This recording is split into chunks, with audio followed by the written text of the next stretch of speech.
Welcome back to Factory Sealed. It is January 8th, 2014. My name's Eric Peterson. Joining me tonight is Jess Clarkson. Yeah. And Aaron Robison. Hello. We are sans Kev Beyer in the new year. He is not starting the year off on a good foot. WTF. On a better note, this is our third year that we have been in business. We haven't been in business for 3 years, but we have now spanned 3 different years. That's crazy. Do you realize that we started Manitank almost 3 years ago? That's insane. Wow. I was just looking at that as I was digging through some old articles and stuff today, and How long were we at Voldemort Towers for? Voldemort Towers was from about March until July, but they didn't. Remember, we were there for a while before they actually started. Before they hit the go live button. It was after. We were there after I got married. Well, we were there during the time that you got married because you were going to invite Sir Voldemort himself. I totally did. Did you really? Yeah. And he was going to show up, and that was weird. Like, that was a really weird thing. Yep. Did not happen. That went... I think we went live with MT on July 28th, 2011. So... Holy moly. Happy New Year. What up? Because I think we missed the New Year last time. I was disappointed I had to miss the official Manitank New Year's show. I didn't listen to it. Apparently it was quite the doozy. It was 4.5 hours long of just drunken video game nonsense. This was last year? No, this was year. like 5 days ago. Oh, so Manitank's back up and running with the podcast? Well, we were planning on doing a live show to kind of wrap everything up. Like, we had some really big plans for stuff, and then life happened, things fell through, and it didn't happen. So they decided, Matt, apparently living 6 hours away, can only make it home once every 600 years, and it just happened to be last weekend that he could make it home. And I had a buddy in town from Wisconsin, and we were out in San Diego, so I had to miss it. I always get confused between Wisconsin and Minnesota. Yeah. And apparently you shouldn't tell people from Wisconsin that. No, because you'd look like a moron. Well, glad I don't look like a moron right now. I hear like a business meeting going on. I'm going to put my mic on mute. You don't? No, because then you can't jump in conversation, because then I'm just going to randomly cut to Jess and catch her off guard. I'll mute and unmute. No, you won't. You're going to miss it one of these times. Didn't even see that, did you? No, but I heard the click. Yeah, there it is. So how's everybody's holiday? What'd we do? Let's talk. It's been 3 weeks. And we pretty much had to take a hiatus. We all just had so much crap going on. Jess was coming to America Land. I had people in town. Aaron was doing something in -30 weather. Yeah. Always. Jess, tell us about your trip. What'd you think of Retirementville? So, well, we really lucked out because we left on the Saturday and the great ice storm of 2013 happened like Saturday night into Sunday morning. Woo. Which was pretty intense. We left our kittens with my parents, and they didn't have power for 3 days. So our kittens hated us when we brought them home. Some people didn't even have power until like Christmas evening. Like, it was crazy up here. There was like 2 inches of ice on everything. Is it still really bad up there? We were in Florida. Weather-wise, it's like minus like Give it to me 30. in Fahrenheit. I think -40 and -40 are the same. They are. So it's like -30. I don't know what that is. pretty cold. My buddy that left Monday, it was 75 here, and he flew into Minneapolis, and it was negative 39. That's insane. Yeah. That's what, we've been dealing with, which is great. I love that. And lots of scraping off your car. Lots of, we have a snowblower this year, so that's pretty good. I have fleeting desires to move back to the Midwest, and then stuff like this happens, and I'm good for another 2 years. Yeah, I was looking up where I could live that was a warmer climate. But then if I moved home, I'd be closer to Aaron, and we could do shows together, and we could It'd be so much fun. We could share a microphone. That would be so romantic. And we'd have a webcam. Oh man, it'd be beautiful. Yeah. Maybe. I do like not having to do my makeup for these shows. I appreciate that. Are you one of those people that if you don't have to look presentable, you don't? No, I like putting on makeup. It's kind of fun, but sometimes I like. Is it like a big ordeal for you? Like you got to wake up at 4 to be at work by noon? No, I got it. Like I can do my makeup in the car with my eyes closed. Like I don't realize have to that's how people die. Well, okay, not my eyes closed, but I'll be looking at the road, putting on my eyes. I don't think that's what he meant. And I'm good. That's how people die. By poking their eyeballs out with mascara wands. I can see that. But everything else, you're pretty good. It's by being distracted while driving. It's like texting and driving. You shouldn't do that. Like, that stops anyone.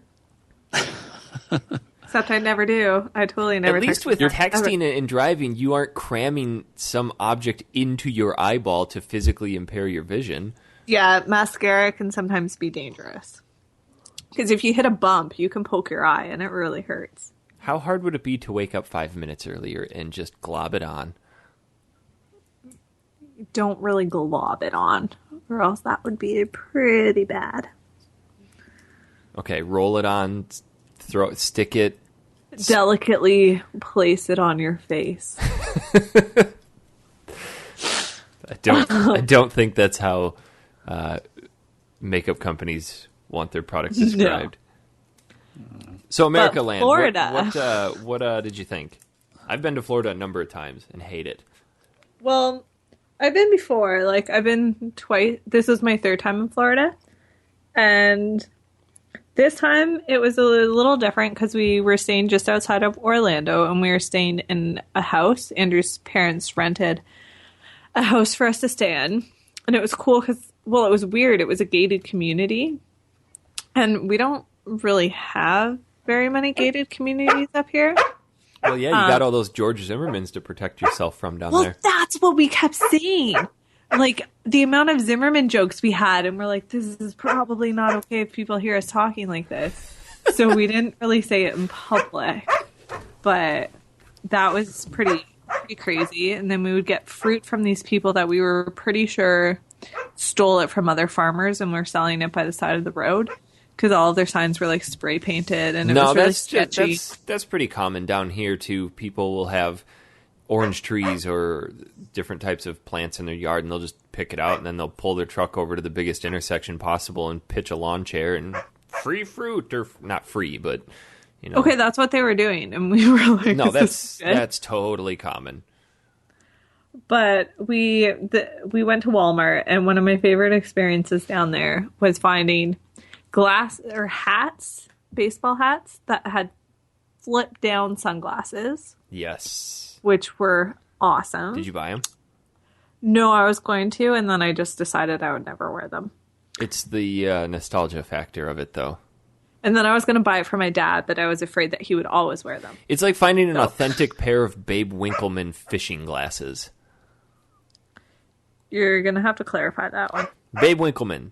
Look him up. He's a professional fisher who's about 1,000 years old, and he had a TV show, and his sunglasses are legitimate old people sunglasses, except they wrap around, and his sunglasses have sunglasses on the sides as well. Like there's little windows on, like, just look them up. They're awesome. My buddy and I, when we were in college, decided we wanted to get a pair of Babe Winklemans, and we bought them and wore them everywhere. Oh, totally see that. Yeah, they're probably the unsexiest sunglasses you can get. I don't know, man. So totally. Were you? What does your dog want? That is super annoying. He wants to play. So play with him. All right, I guess I'll be back in about 20 minutes, guys. Shut up. Wait, is he really leaving? I don't know. I think he left. Huh. Well, I guess it's just us for now, Jess. So you were in Florida just to visit or business? To visit. I bet she was running from the law. That's probably what she was doing. Wait a minute. Probably I thought you just left. I tricked you guys. What'd you do to your dog? Did you throw him outside in the cold? No, Nope. I just found out that I'm back on here. Damn it. You should get him a muzzle.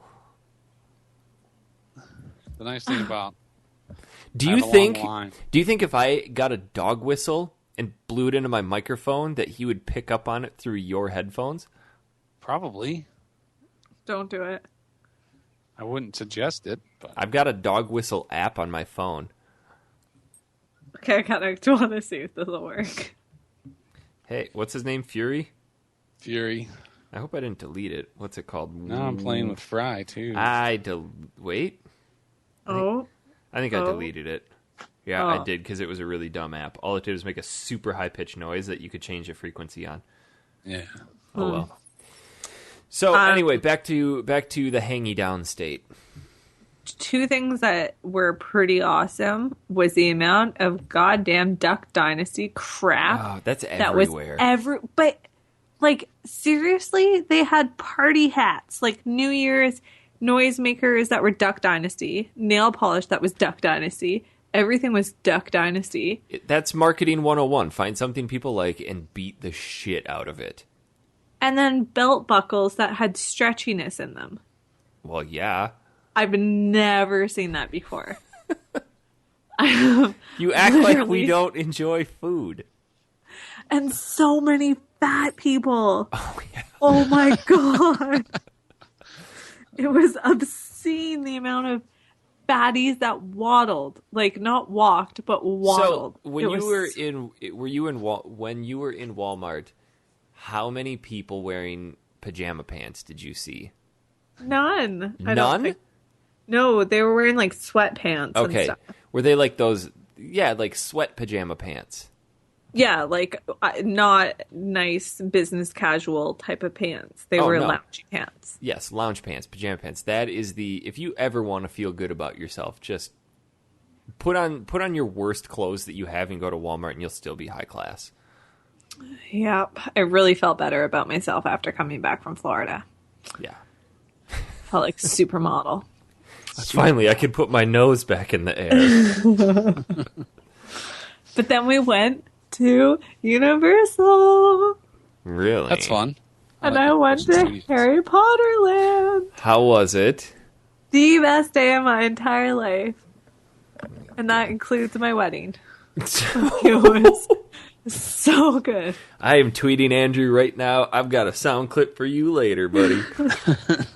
He said it was fine. We were together, so it's totally like a second Yeah, wedding. but you were probably kind of. like 9-year-old girl nerding out, and he was just like, my God, was. I married this? I was embarrassing. So embarrassing. I would throw out a bunch of Harry Potter crap right now, but I don't want to embarrass myself. So we walk in, and we got there right early in the morning, so we were like running to Harry Potter Land, and we got those express passes. Well, obviously, because that's going to be the first one to fill up. Obviously. So we walk in, and Andrew's like, "You're going to be embarrassing, aren't you?" And I have to tell you this, or else he's going to like tweet it out or something. But I started crying because I was so overwhelmed. Oh my God, no. Excited. You It didn't. was so bad. I didn't realize you were that big of a Harry Potter fan. Hold on, Oh my break God, this scene I down so for me, am. because I'm imagining, I've been to Universal, and I know where Harry Potter Land is. It's kind of like tucked way, way in the back corner. So, like, a lot of stuff's obscuring it, so I could just tell, like, happy little Jess running around and, like, oh, Andrew, come on, we gotta go. And, like speed walking, not quite wanting to sprint to look really dumb, but you're, like, That's exactly it. elbowing little kids over that are holding on to their mom, or they're, like, strapped to those monkey backpacks, and you're, like, pushing them out of the way. And then around the corner, you see the tower of Hogwarts Castle, and it's just like, oh, my God. It was like that. Hold me, Andrew. Couldn't experience it being held down. No. Or did you get down on your knees like you were at a One Direction concert and start screaming? No, I was like walking, and then I could feel myself getting misty-eyed. Oh, no. And then we waited in line because they do this like Ollivanders thing where you go in and they pick a stupid little kid instead of picking like a real Harry Potter fan that's older, but whatever.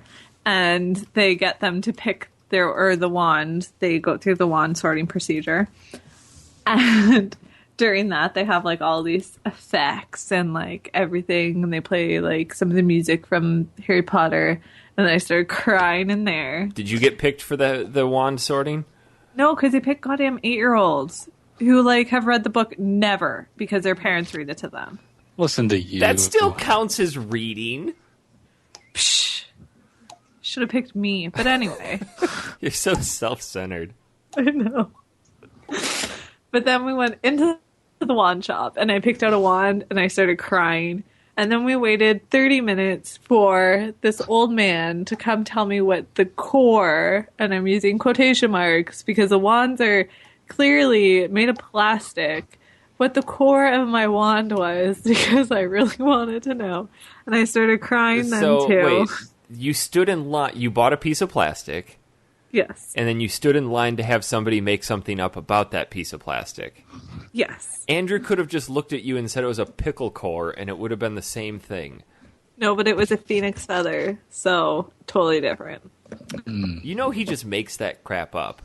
I know, and I was so excited that he made up the crap that I wanted to hear. So that's how he got his job. Good. Sir, how good are you at making crap up? And then I cried on one of the rides because you went into the Great Hall. And it was so embarrassing. Oh, you left one for me? Oh. When you had that wand, were you running around waving it like saying Harry Potter spells at little kids? No, I totally did the swish and flick thing. And then I was trying to be cool. It's Levioso, not Leviosa.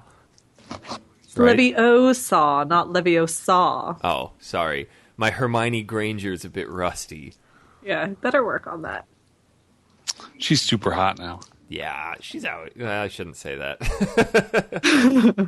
gonna cover my tracks. I'm glad you enjoyed it because I know you're looking forward to it. I feel like I'd be the same way if somewhere in the world they had Mega Man Land or something like that. I was just gonna say that. Yeah, it was really good. Running toward Dr. Wily's castle. They have that in Japan. No, they So you're don't. starting to get a little choked up now, aren't you? Me? Yeah, right now. But no, yeah. Yeah. If they had Mega Man Land, I'd be all over it, like lip hair Pretty on sure grandma. they have that in Japan. Dude. I don't think they do. I think just sure Japan in general is Mega Man Land because it's so damn hard to get around and figure things out.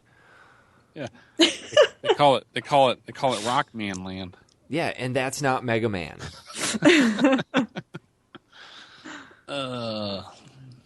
So you is that all you did? You went down there for a day and went to Universal, and then That's all that matters. oh, okay, everything. I'm telling Andrew too. Like the rest of the vacation was crap. Well, it was fun. We went to Remember Cape that romantic Canaveral. dinner we had? Crap. Oh my god, dinner that we had. Cape Canaveral's We awesome. tried. So we went to Cape Canaveral for the day, and it was really fun because we went to Mosquito Lagoon, and we saw like a real live alligator, and we didn't see any manatees or dolphins, which I was a little upset about, but whatever. Wait, So you've on our never way- seen an alligator before? Yeah, but it's like few and far between. So you get excited when you see them. Huh. Like not at a zoo. We don't have alligators. That's right. You guys have moose, caribou, Raccoons. reindeer, Jim Carrey. and ducks, Yep. And Canadian geese. and French. Pretty much. Okay. So we were on our way home from dinner, and I got glutened. Uh-oh. I was so angry. Wait, the way that you say it, I imagine like somebody like antiquing somebody with flour. Like somebody just came up and threw gluten in your face. Like, yeah, you've been glutened. Pretty much what happened. Well, I told them I have a gluten allergy and a dairy allergy. And they brought out my pizza. And then he walked away. And I literally took a bite and swallowed it. And as soon as I swallowed it, he came back and was like, sorry, pretty sure that's gluten pizza. Like, oh my God. So I ran to the bathroom, tried to make myself puke. Oh, you pulled the trigger? I did, and it didn't work because I had been taking anti-nausea meds all day. Then I came back, and the server was like, "Oh, are you all right, love?" And I was like, "No. He's like, "No, I'm not. You guys just poisoned me." It's like, "Well, we have another pizza coming out right now. That's just for you. Like, it's special just for you." I hope you didn't pay for any of your food. No, and we went to Walgreens, and afterwards to I was really bad. I started taking like Pepto-Bismol in the aisle and like everything like that. And it was California Pizza Kitchen, and the manager said that they would take care of all our Walgreens bill as well. Wow. That's actually pretty good customer service. She said that she would like pay for us to come back and everything like that, but we told her we were coming home. So and I was like, want to. I would have said yes, and that would have to entail a flight down, free vacation. Yeah. Otherwise, I'm going to the media. Glutened. Well, I'm totally going to the media right now. All of our 5 followers are never going to California Pizza Kitchen again. There's a California Pizza Kitchen here too. I think it's like a big chain. They have really good frozen pizzas. Yeah. Like dessert pizzas? No, just frozen pizza. Oh, that you make at home. Yeah, that you get in the freezer at the store and cook yourself. Yeah, I like the manager. She was really nice, but some of the staff was a little silly. Not so much, huh? Did you murder somebody over that too? No, but I was so angry. Like, I don't know whether it was the gluten that made me turn into the Hulk, but I was a bitch. You had been running from the law for some reason. Did you have your Harry Potter wand at this point? I should have. Stomach reparo. That's what I would have done. Stomach doesn't sound like a French word or a Latin. There we go. Gastro reparo. So were you there for New Year's? No, we came back for New Year's. Aww.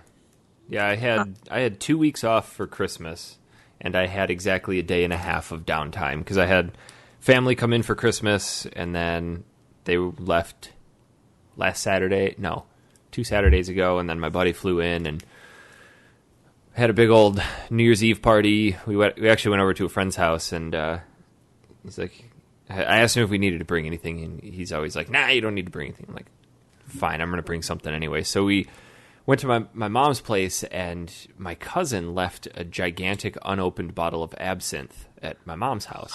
Oh, shit. And my cousin's dad, my uncle, he's really big into exotic alcohols and just alcohol in general.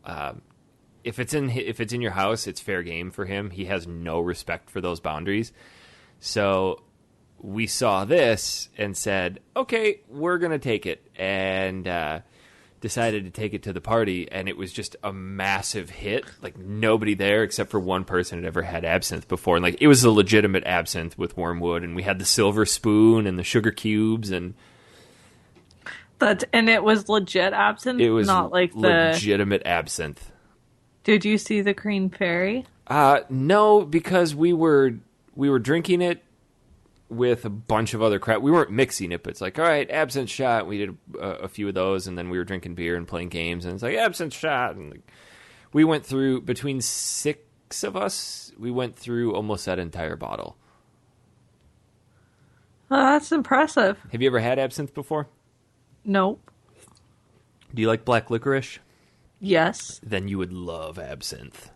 Really? Because that is exactly what it tastes like. It's interesting how you have to make it. We were kind of improvising because we didn't have the proper water pouring tool. You're supposed to put the silver spoon. It has to be pure silver. It can't be silver plated, otherwise it's going to do something. You lay that over the top of the glass. You put a sugar cube, an actual sugar cube, on it, on top of the spoon, and then you're supposed to slowly pour water over that sugar cube to start dissolving it, and then you pour the absinthe over the top of it, and it all dissolves together. And we didn't have anything proper to pour the water, so we're using a turkey baster to squirt water onto the sugar cube, and it's not... Oh, my God. We didn't have proper tumbler glasses, so we're drinking absinthe out of wine glasses, and it got progressively worse as the night went on. And we totally missed the countdown. Absolutely missed it. We heard the neighbors screaming at 3, 2, 1. We're like, what the fuck's going on? Yay! Happy New Year! So it was a good time. That is awesome. I don't really get too much into New Year's anymore, but that was a good time. No. You guys go to any big rip-roaring parties? No.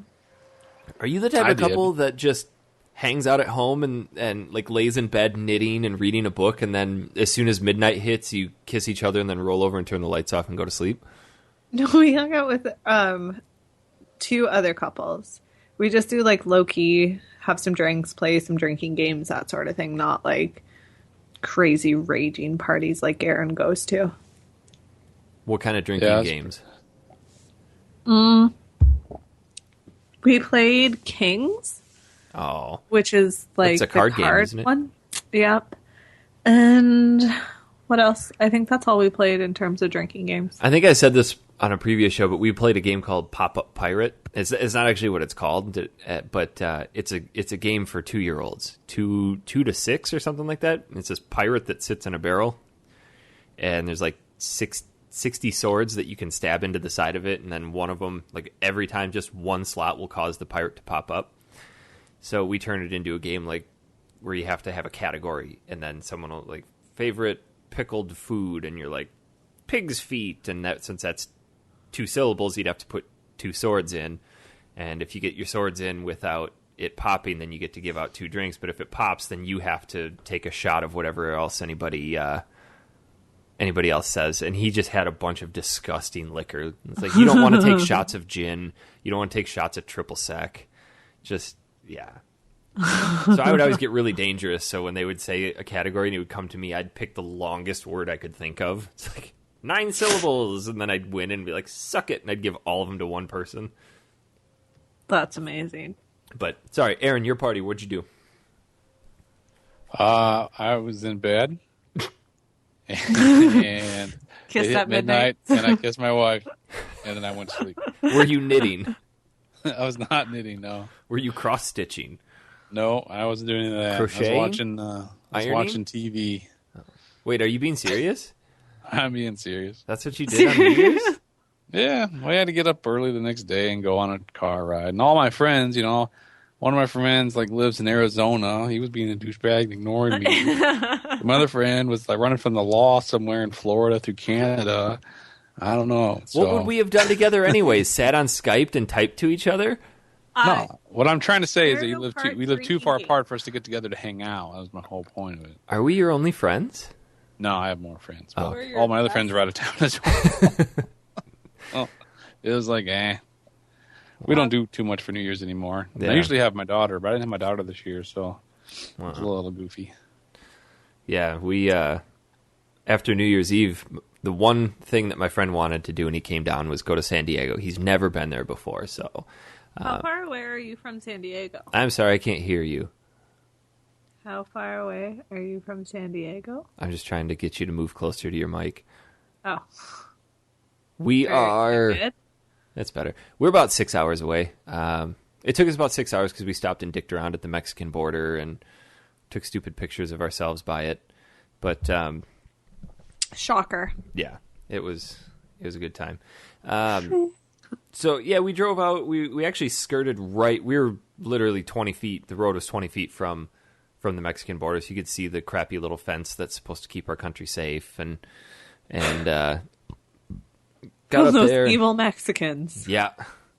slingshotting themselves across the fence. But no, we got out on Friday, and we wanted to do the San Diego Zoo, which is one of the best zoos in the nation.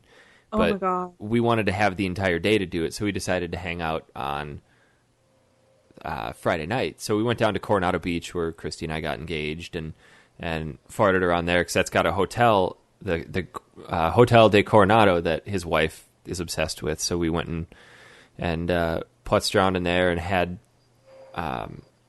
had dinner at a place overlooking San Diego, had some raw oysters and all that fun stuff. But one of our traditions, we've always been taking road trips together, and one of our traditions that we have is called Epic Breakfast. And since high school, it's gotten progressively bigger and more absurd and more expensive. So the spirit of Epic Breakfast is that the night before, you go out and you buy as much breakfast food as you can with as little money. So it has to be cheap stuff. And you wake up the next morning real early, like even before the butt crack of dawn. You wake up and you start cooking this shit. And you make the biggest mess possible. Like, I'm talking just destroy the kitchen making Epic Breakfast. And then you sit down, and here's where the real spirit of Epic Breakfast comes in. Is you sit down, you eat, and you leave all your shit for somebody else to clean up. I love it. The first time we did that after high school, we were getting ready to go out to New York City, and we did that at his mom's house and burnt the crap out of hickory smoked maple bacon. And her house smelled like bacon 3 weeks later when we came back. So we didn't open any windows. Like, it was just infused into the carpet and into the furniture and all that crap. But anyway, before we left for New York City, we did an Epic Breakfast, left huge mess for my mom, but we burnt the crap out of our biscuits. And we decided we had to do something with these biscuits. I mean, we were taking a piece of shit car out to New York City. Like, my dad... What do you mean biscuits? Biscuits, like Pillsbury biscuits. Like biscuits and gravy biscuits? Yeah, not English cracker biscuits. Okay. So we had these burnt biscuits, and we woke my mom up to say, hey, you've got a huge mess to clean up. We're leaving for New York. But we're taking this crappy car. And, like, this car was crap to the point where my dad and all of his coworkers had bets on whether or not we'd make it out there. So we woke my mom up and said, Mom, you need to christen the car. You know, every ship going on a voyage gets christened, well, I guess for the first time. So she came out with these burnt-ass biscuits and chucked them at our car to christen the car. And then we picked up the biscuit and tucked it under the windshield. Or under the windshield wiper. So every trip that we've taken since then, we've just taken a biscuit and put it under the windshield wiper. So when we left for San Diego, we didn't have time to do an Epic Breakfast because I would have felt bad leaving a huge mess for my pregnant wife. So we that's probably one of the smartest things you've ever done. Yeah, you're not divorced now. That's good. Yeah, it was good. So we went to the store and we bought super cheap biscuits, woke up 15 minutes early, burnt the hell out of them, just absolutely destroyed them. So the house smelled like burnt biscuits for a little while.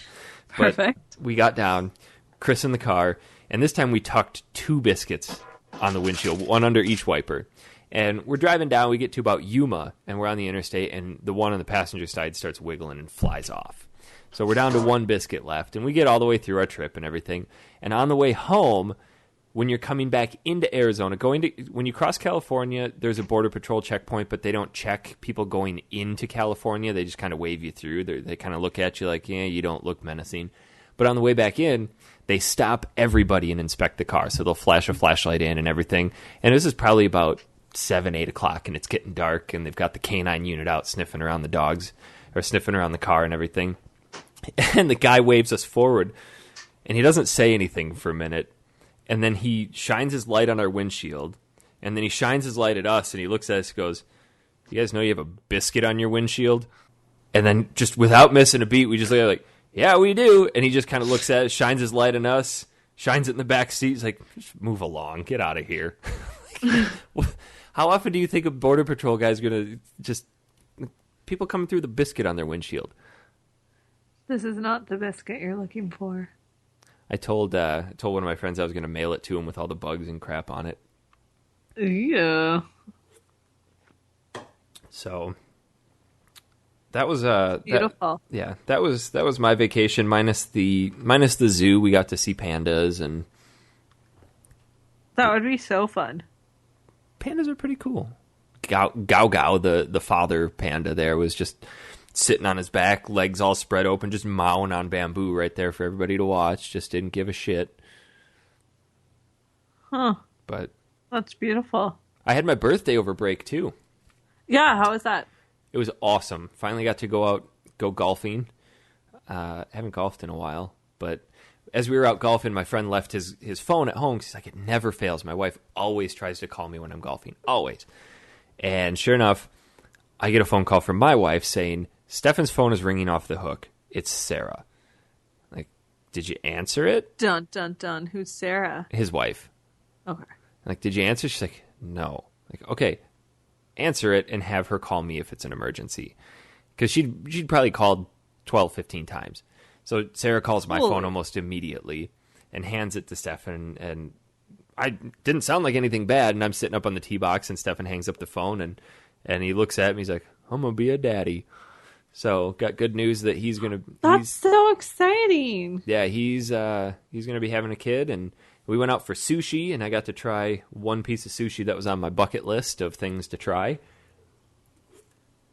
They had a sushi happy hour, and we actually got sushi usually comes in rolls, but we got sushami, which you can get different things, and we decided to get raw sea urchin, which are those little spiny things. But if you never had raw sea urchin, it's like a mustard yellow. It looks like a cat's tongue, and it tastes exactly how raw, smelly ocean smells, and then has the texture of a porous banana filled with custard. I can't. So it was okay. It wasn't terrible. The way you describe that is not okay. What do you mean that's not okay? What doesn't make it okay? The custard inside of a banana, or the cat's tongue looking death smell? The banana custard would be okay by itself, but paired with the cat's tongue and then the nasty smelling ocean doesn't work for me. I mean, that description is not appropriate. I should probably work on that. Yeah. Yeah. But no, that was good. We actually went to the Fiesta Bowl game against UCF against Baylor, which was just in my backyard. So we just walked over to the stadium and watched that. But that was my break. That was it. That's pretty awesome. Got a lot of fun video game stuff for Christmas.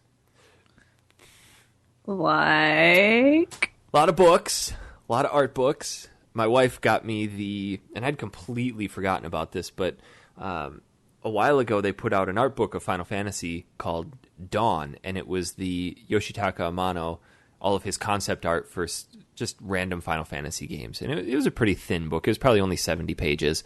But last year they put out it was a book called The Sky, and they had a limited edition slipcover, and it came in this huge box, and it's 3 hardcover books, like 400-page books crammed into this canvas-covered box, and it's just all of his concept work for Final Fantasy 1 through Final Fantasy 10.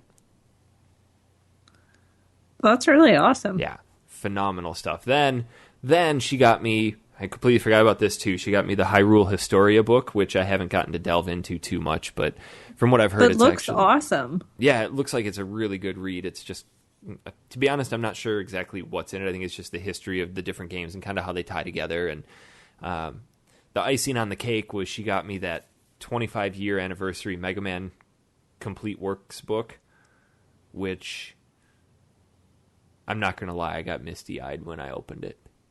Yeah, that's right. Aww. I got misty-eyed. And my wife was wearing your hat that you made, which, by the way, is nice. Is awesome. But no, this book is awesome because flipping through it, I'd say the first 40 pages are just people who have done Mega Man artwork in the past, and they kind of did their tribute page. They kind of did a tribute piece of work specifically for this book. But then the rest of the book actually goes chronologically through all the Mega Man games, and it's it's got commentary from Inafune talking about how he got pulled into the project and how he was originally just brought in to be kind of this just an extra intern, and he ended up actually getting way more responsibility than he was ready for, but he kind of took control of it, and they started giving him responsibility to design all these characters. And he, in this book, it's got all the characters and like little side notes of what he was thinking when he drew that, or kind of what his inspiration was for it, or just neat little quips of things that happened when he was writing that, or when he was drawing that. And it's a fascinating read. To be honest, I'd completely even forgot that it came out, but it's like a 500-page art book that's just incredible. That's awesome. That's pretty cool. And then she got me Mario and Luigi Dream Team, which is quite good. It's a little hand-holdy in the beginning, but most Mario RPG-style games are very... take me by the hand and make sure I understand that A is jump 1,000 times. You totally got spoiled. Oh, that wasn't it. She bought me a Super Nintendo controller for the PC, which I cannot even begin to tell you how much easier it makes to play games. I mean, the PS3 controller is great, but sitting down to actually play a legitimate NES or Super Nintendo game with a Super Nintendo controller, it's so much fun. I would find that a lot easier than confusing myself as to which buttons I've mapped, which, yeah, it'd be a little tricky. Kind of on my list of things to do is just get USB controllers for all the different styles. So that would be awesome. But yeah, that's about it. My mom bought me a piece of artwork for the nursery that's Mario themed, but it fits in with some other pictures that we've got there, and it's pretty cool. Christmas was good this year. And how old are you now? How old am I now? So old. Let me think. I am 28. So old. 28, and Christy is 33. I'm not saying anything to that. So young. Why did you say that online, though? You're not supposed to tell people your wife's age. Who cares? That's a stupid rule. I feel like everyone needs to disclose their age, because then there's no guessing. 27, bitches. Woo! I'm going to leave this. In 6 weeks, I could legitimately be a dad. That's crazy. 6 weeks. You're so old. We're still doing weekly shows. And then my screaming child can keep your barking dog company. Yeah. That's true, because your kid will probably scream a lot. Yeah. So, what did you guys play over break? Let's actually get to some games, because it's been a while. Stupid Spyro is what I played. Why'd you play Spyro? Like the original Spyro? No, like it came in with 2 games in one cartridge. And it was really cheap. What console? Game Boy Advance? Yes. So that's right. You went on a... what's the word I'm looking for? I don't know. Game Boy Advance SP, that was a console. That's what you have, right? Those little, the clamshell one? Yeah. Okay. Those do play Game Boy Advance games, that's right. So you went in to buy, I think you went in to buy Link's Awakening, right? I went in just to look, and then I saw it, and I was like, yes, I'll get it. What did you pay for it, out of curiosity? $19.99. Whoo! That is steep. Was it the DX version at least? Yeah. Okay, then that's not too bad, because that's a little bit harder to come by.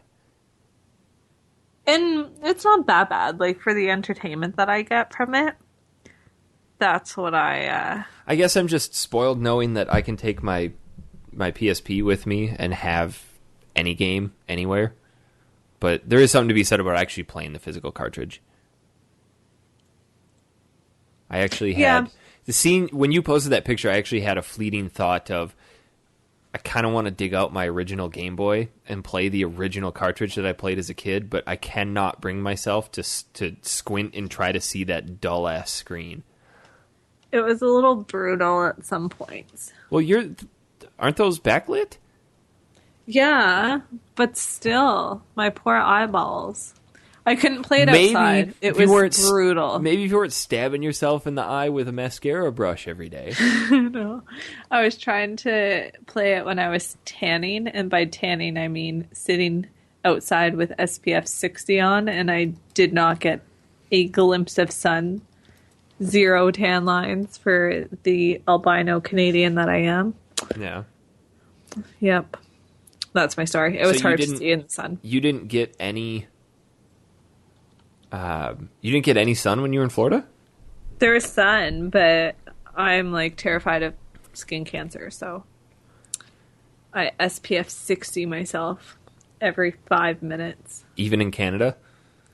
Like in the summer in Canada, yeah, but not in the winter.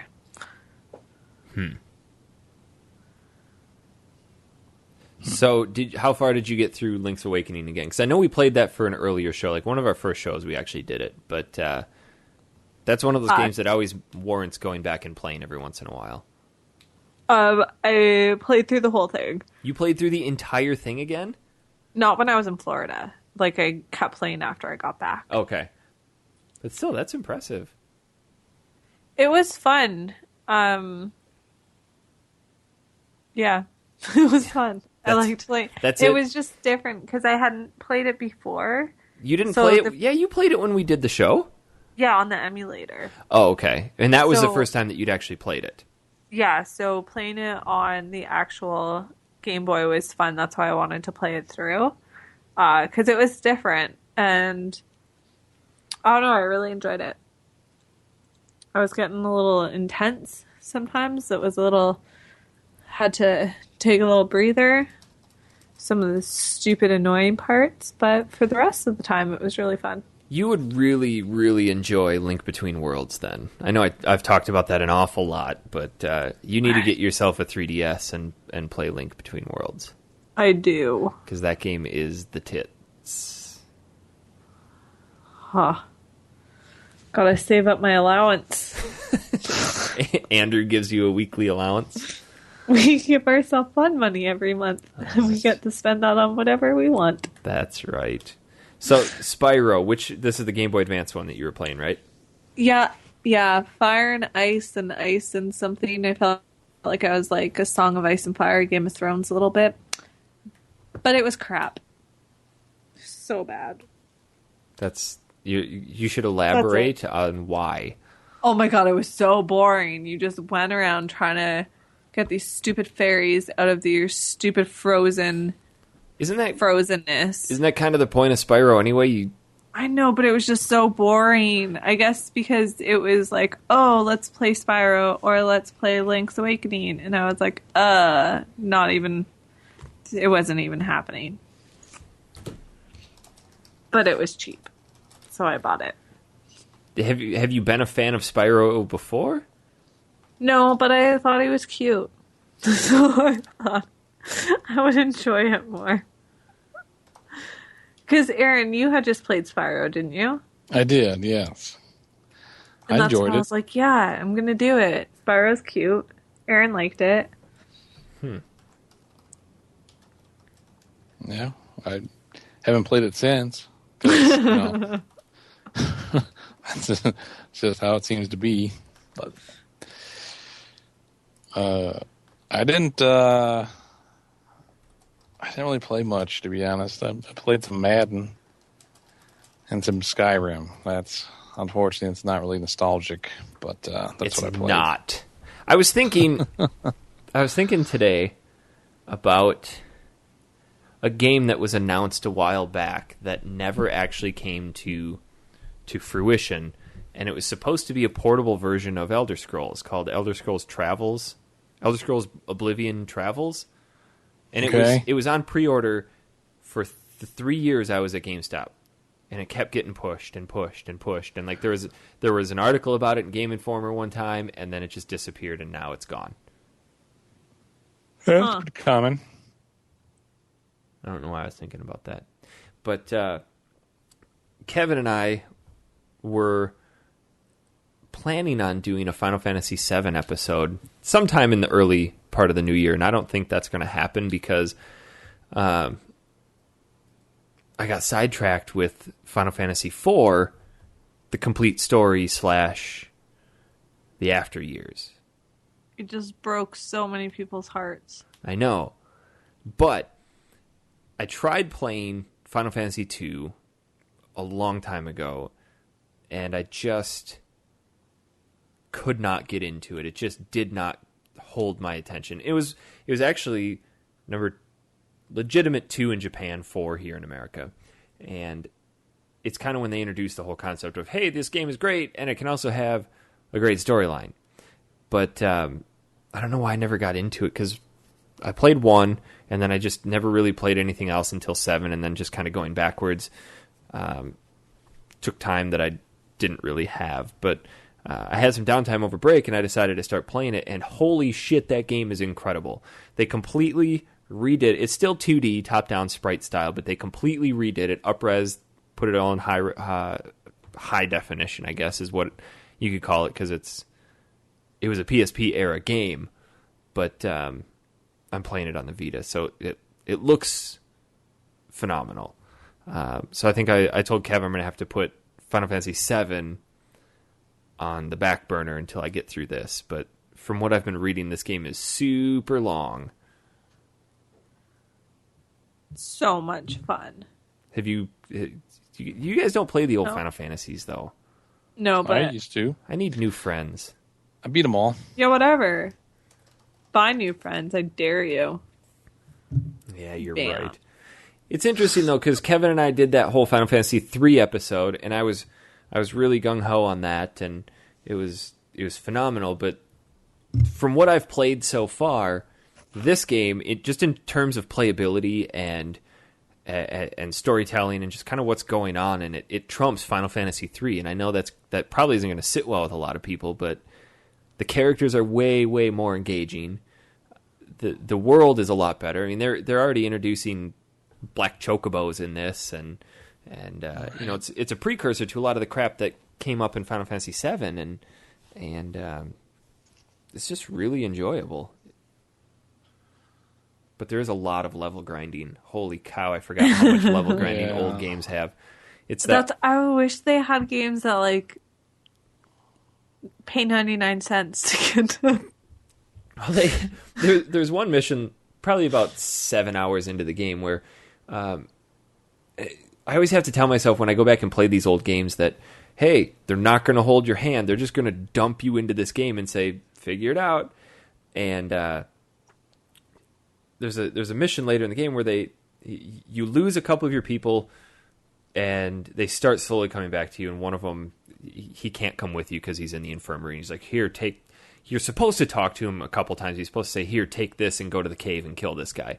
I didn't take that from him, because usually in those games you talk to somebody once. That's all they have to say. They're not given multiple lines of script. So, like, all right, well, I guess have fun, feel better. And I go all the way over to this cave, and it's this really difficult cave, and I'm pounding through all my items to get down there, and I finally get down, and there's a save point, and I have to defeat this dark elf so I can get this crystal back and take it back and give it to the people they were stolen from, and then they'll help me. And I get down there, and the dark elf's like, all right, here we go. And as soon as I get into the battle, he kills all 4 of my people with 9,999 hits immediately before I can do anything. Like, what the fuck? I mean, this is like final boss material here. So I went through that whole process about 4 times because, like, what the hell else am I supposed to do? And finally caved in and read about it. And you're supposed to talk to, I think his name's Edward, in the bed like 2 or 3 times, and he'll finally give you this item that prevents that guy from killing you right away. Sucker. Yeah. It's pretty handy. So it's little things like that I guess I really enjoy. I enjoy that frustration aspect. Like, hey, guess what? You just spent 2 hours getting down to the bottom of this cave. We're going to whoop your ass, and then you're going to have to go all the way back to the beginning.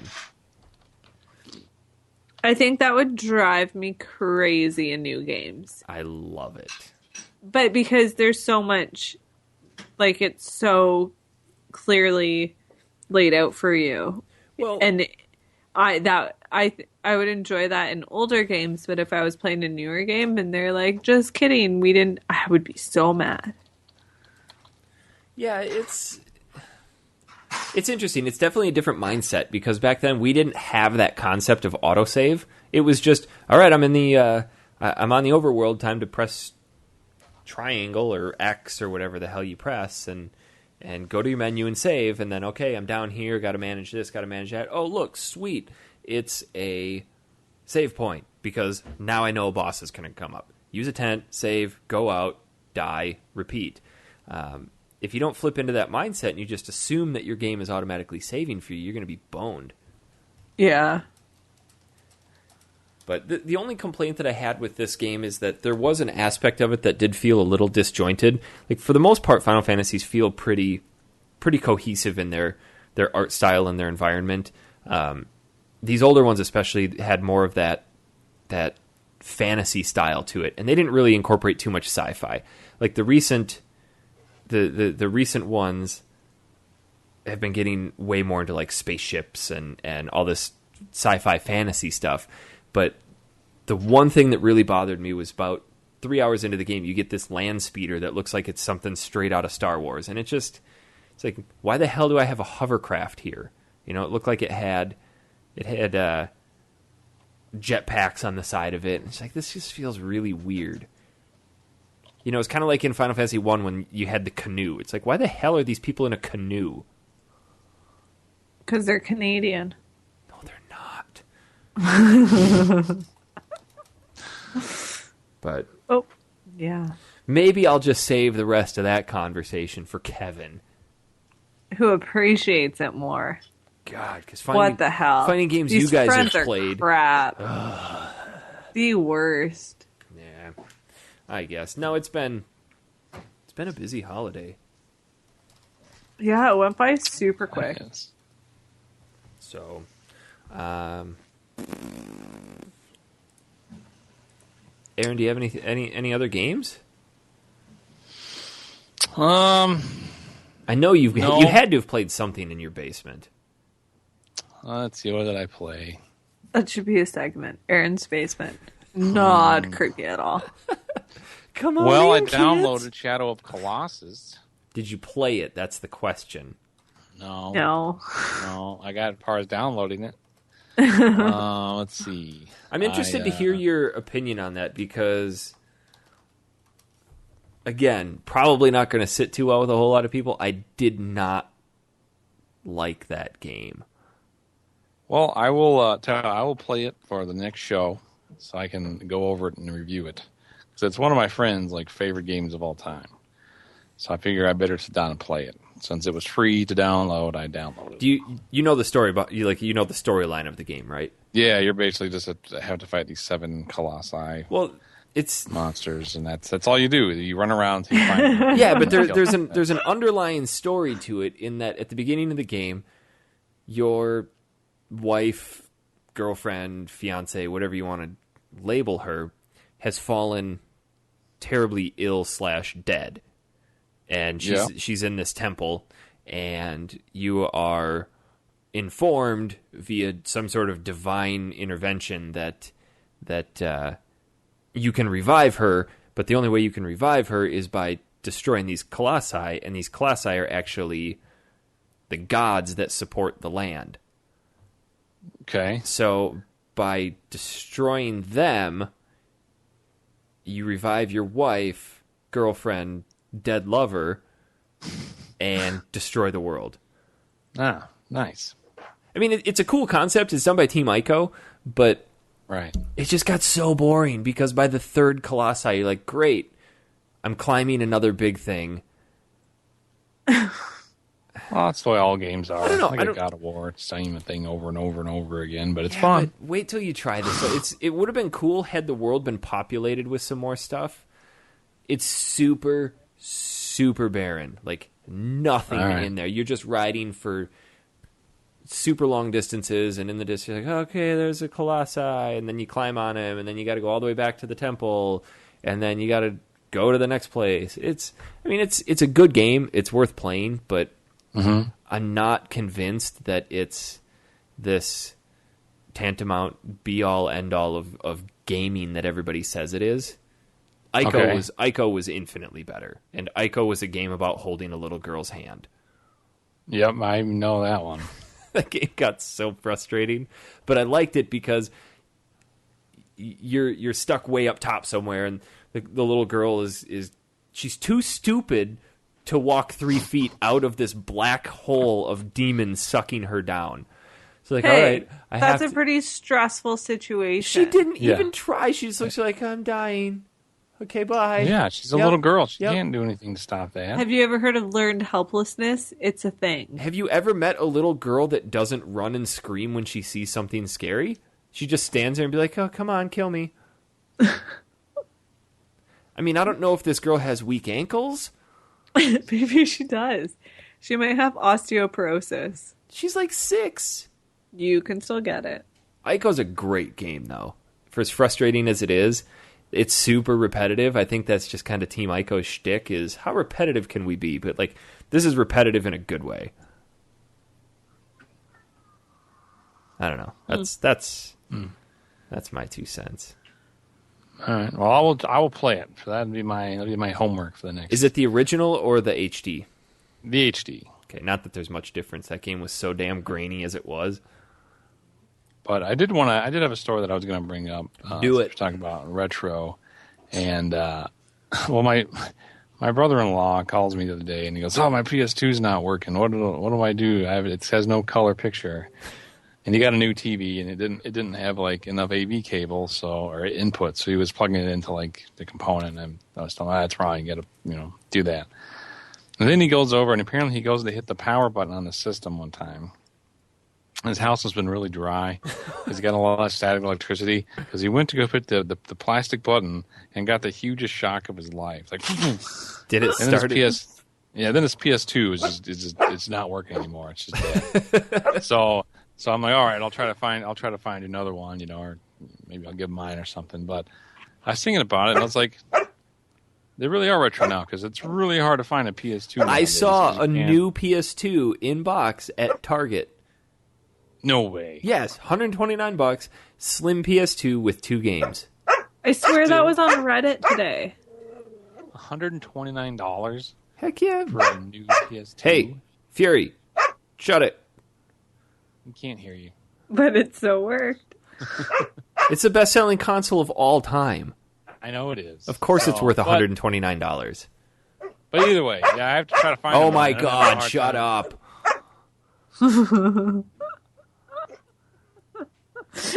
No. Not even a little bit. All right. I got him. You're going to stop barking now. Thank you. Thanks, Fury. Is he kissing your face right now? No. I feel like he's kissing your face. He's not. I have my finger in his mouth. Like holding his teeth so he can't shut his mouth. It's his favorite game. He likes to play tug of war. How did you raise children? That's right. That kid won't stop crying. I'm just cramming my finger in her mouth.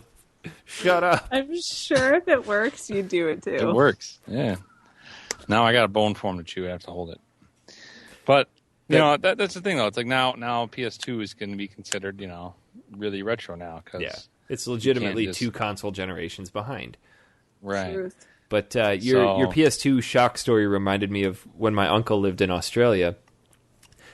He bought he took his American PS1 over there. He was there for 4 years, and they used different power conversions. So he had to have all these power converters to have his American stuff work. And one day he called me and we were talking about Final Fantasy Tactics at the time. Like we used to just sit and talk and play the game and then talk about the game and it's just kind of our way to continue playing games together while he was on the other side of the world.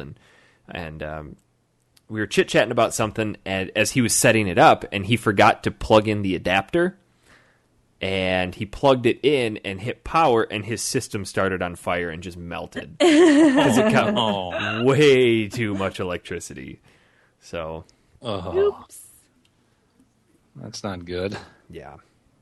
I always make sure that when I'm touching anything electronic, I ground myself before I do it. I just shock myself somewhere. Like, oh, good to go. So, that's good. Well, should we have a ton of emails tonight. So we deeply apologize for the lack of genuine video game talk, but we didn't really set our sights on anything over break, and I think Jess and I actually definitively decided we're done with Mother 3.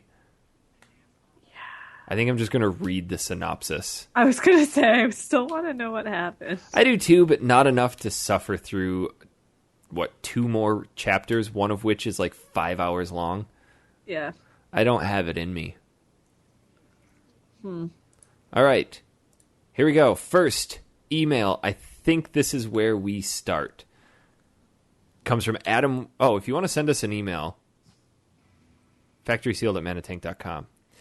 Adam Wood writes in, "Hello, Factory Sealed friends. A couple of comments, a question, and a request."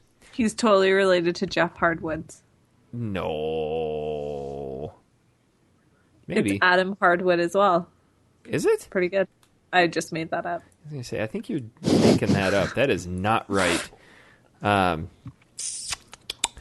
Jess, probably a crackhead that broke into your car. I live in an urban area. Both times I left my car unlocked, I woke to find my GPS still there, but all the change gone. Police said all they want is drug money. Probably. I wouldn't doubt it. Me either. But I lock my car now. Well, I'd hope so. We live in a dangerous world. True. Eric, I have an 18-month-old daughter. Since her birth, I've gravitated to portable gaming a great deal. Just no time for consoles. I'm kind of getting myself prepped into that mindset, and I'm trying to figure out how I can hold different things while I'm holding an actual controller too. So I'll be buying a lot of watermelons and practicing. All right. Oh my god. I'm banned from holding watermelons because I always drop them, so I am never holding a child. The bigger, the better. Okay, here's my question. What game has frustrated you the most? I broke more than one controller playing Marble Madness on the NES. I'm going to say... Hold on, I just had it and I just lost it. Do you know what game has given me, and I don't know why I thought about this, the most physical damage? What? Remember those stupid fishing mini games in Mario Party where you had to or anything that you're reeling in, and you got those stupid circle cuts on your palm? Oh, from the joystick and you're spinning it around real quick? Those games caused me the most physical damage, and that has nothing to do with frustration. Crap, I can't... I had a perfect game that was super frustrating, and now I don't remember. It's not Mega Man, because that game's great. Not frustrating at all. Do you know what game frustrated me lately? The Snood copycat game. Snood? The game that I played that I can't remember. Yeah, the Bust-A-Move knockoff. Yeah. That one would be so frustrating. I'm super pissed. I was reading his sentence and got to the question mark, and then I started reading after that and lost it. You'll think of it in 5 minutes. Aaron, what's frustrated you the most? My dog barking at me during this podcast. I would say the game that probably frustrated me the most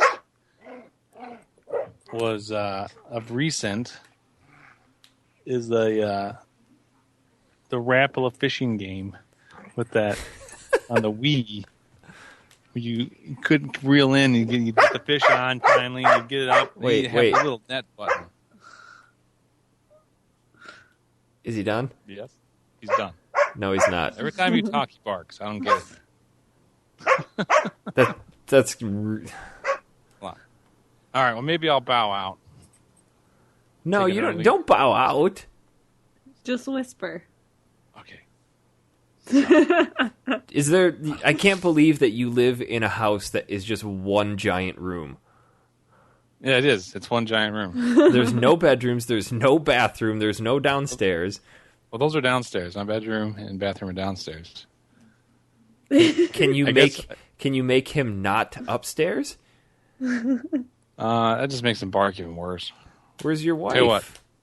I'll get in this secret room here. By secret room, do you mean closet? No, I mean the upstairs bathroom. It's half bathroom. Okay. It's a naked room because I got a lot of pictures of Alan Teeger artwork in here. So anyway, so the Rapala fishing game on the Wii was really annoying. It really frustrated me. Are you actually recording from the bathroom? Yeah. So good. So amazing. This is why we're friends. Oh, this is funny. I'm sorry, continue. So, the Rapala game, and you get the fish on, and then you had this stupid combination button you had to hit on the net, and I could never get the freaking fish into the boat because I could never get this net proper down for the button mashing. You guys know what I'm talking about? Here, let's play Totally that. know what you're talking about. Okay. Nope, because nobody plays fishing games. God, I love fishing games. I did have one on the Dreamcast that actually had the fishing remote. You'd fling it out and you reel it in and you jerk it around and Yeah, you would. yeah, Sure, get around. yeah, Sorry. fishing Jerking it. game. I can't stop. You are dirty. Okay. Finally, I think you should play Toe Jam and Earl on the Genesis. Bonus points if you do it on multiplayer. Yeah. Still my favorite multiplayer. Is he really? Are you meaning to put multi-layer? Are there multiple layers to the game? Yeah, there are. Okay. I think he means multiplayer. I think so too. Thanks for giving this mailman something to smile about during the holidays. You are welcome, good sir. Thank you for delivering packages. I can't help it. Thinking about what? Aaron on the bathroom? No packages. Oh. Oh, God. This is just going to be dick jokes from here on out. Is Andrew out of town again? His name is Wood, and he delivers packages. Oh, maybe he's a mailman in pornos. Don't get Jess going. He's in the chat here. Let's figure this out. Do you deliver? Wait, he'll big hear it in a second. packages? There's a delay. Let's wait for his response. Next email comes from Retro Thought Pod, a.k.a. Michael Kelso's podcast. Jess, oh my God, what a terrible question. Yes. He delivers them to the back door. I'm moving on. He's my favorite. What up, Factory Sealed Peeps? Oh, Eric, you talked on your show how you wished games would take chances and not put out the same crap. I see where this is going. Then in your email segment, you take a dump on Resident Evil 4 for veering off the RE path. How exactly do you want your games? I want my games not like Resident Evil 4 because that is a hot pile of shit. I don't know, man. I love that game. That game is so dumb. How is it dumb? Call it Spanish Zombie Killer or something. Don't call it Resident Evil. My issue isn't that the game was... So you view Resident Evil 4 like I view D&D 4.0. Nerd. Welcome to our lives. I know. This is... I'm sorry. Yeah. Yes. I view it as not a true Resident Evil game because it doesn't fit specifically into the original Resident Evil lore. and it just pulled characters and the namesake, and they're not even zombies anymore. It's just, I don't think it's taking chances and being progressive. I think it's just, all right, we've burned ourselves out on the previous formula, and we can't figure out how to innovate on it, so let's just make a new game and slap the Resident Evil title on it and hope that it sticks. Like, look at the transition from, here's an example. The transition from Metal Gear Solid 1, or Metal Gear Solid for the PlayStation, not for the MSX, to Metal Gear Solid 2, 3, and 4. It made that transition from like that particular top-down style of game to a 3D environment style, over-the-shoulder / first-person shooter style game, yet it still retained that feel of Metal Gear. Resident Evil, from Resident Evil Code Veronica to Resident Evil 4, lost that feel. Does that make sense? Yes. My microphone cut out. Okay. But I'm good now. Does it make sense? I heard so it didn't make sense to me. Okay. But I'll take your word for it. Did you hear my analogy for Metal Gear? Yes. Okay. So Resident Evil is not, it lost that feel. RE4 did not carry on the feel of Code Veronica. It just went, yeah, we're going to try a different style game. We're going to try a third-person shooter, but we're going to take we're going to take the Resident Evil name. It's like trying to call Final Fantasy VII Dirge of Cerberus a legitimate Final Fantasy game. It's not. Can we take a time out here and just reflect on the fact that you called Aaron a huge nerd for mentioning D&D? I did, didn't we? Yeah. I'm sorry, Aaron. All right. It's okay, Eric. I forgive you. We're friends here. Okay. But does that make sense? Like, I'm hoping I'm clarifying what I said before. I don't want to just dump on a game because I don't like it. Like, I have a legitimate reason for it. It's just, in namesake, it is not a Resident Evil game. Yeah. Like, did you ever play Final Fantasy VII Dirge of Cerberus? No. You play as Vincent, and it is a first-person shooter. First-person shooter, and it just has story elements. Whereas Final Fantasy VII Crisis Core is a legitimate Final Fantasy game in some sense. You don't have the overworld, you don't have the true lore, or you don't have the true feel of the game, but you're still following that progressive storyline. That's as well as I can explain it. Fuck Resident Evil 4. The game sucked. There. Fuck it. My personal opinion about Resident Evil 4 breathed new life into a dying series. The series died after Code Veronica X. Died. However, I can understand how you feel. I mean, the same thing happened to you with Mega Man and Mega Man X. Would it have been better if the game was called, oh, he did mention that, Shooting Crazy Spanish People instead of Resident Evil? Still love you, Eric. Keep up the good work.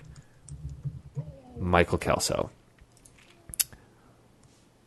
Let's see. SWFL Gamers, Southwest Florida Gamers. Hi, guys. Happy holidays. Florida people. Have any of you made any video game-related New Year's resolutions? And if so, what are they? Mine is to hopefully acquire a 64DD for a decent price. Stay away from the eggnog. Matt. I was actually going to ask this at the beginning of the show if any of you guys had New Year's resolutions, but I forgot. Don't all answer at once, because that would fill in. Did I have New Year's resolutions? No. Yeah, I don't do Actually, that anymore. no, I totally did. My New Year's resolution is to unsubscribe from a bunch of mailing lists that I'm on. Oh my god, that's going to take all year. I know. What, like any gaming related ones? I know every year people are like, I'm going to get through my backlog, and that's bullshit because you're never going to get through your backlog.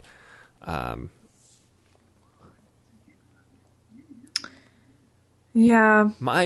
I have a couple. I was actually looking at 64 DDs not too long ago. They're super hard to come by. They're not very expensive, but I would really like to get one of those. That's the attachment for the bottom of the N64. But what? The 64 DD, it was like a cartridge/disc-based attachment for the bottom of the N64. Sony was originally propositioned to make that, and they turned it down to go and make the PlayStation. So I can't remember who made the 64 DD, but it launched in Japan, tanked, and was never brought to America. But in terms of consoles I'd like to get, I would love to pick up a Saturn. They have them at the local game store for $50, but I can't really bring myself to pay that for a console right now because I've got that little kid on the way. God damn it, child. You mean Mega Man? Little Mega Man. But in terms of like legitimate New Year's resolutions, I do, and it's nothing like I'm going to kick sugar because that's bullshit too. Like I'm going to stop drinking soda. No, you're not. You're going to keep drinking soda. I already talked to you about this, Jess. I'm trying to force myself to do more actual writing, not like writing about video games, but like legitimate writing. I used to do a lot of that way back. Kind of tapered off for a few years, but I've had some inspiration to kick up again, so it's kind of my goal.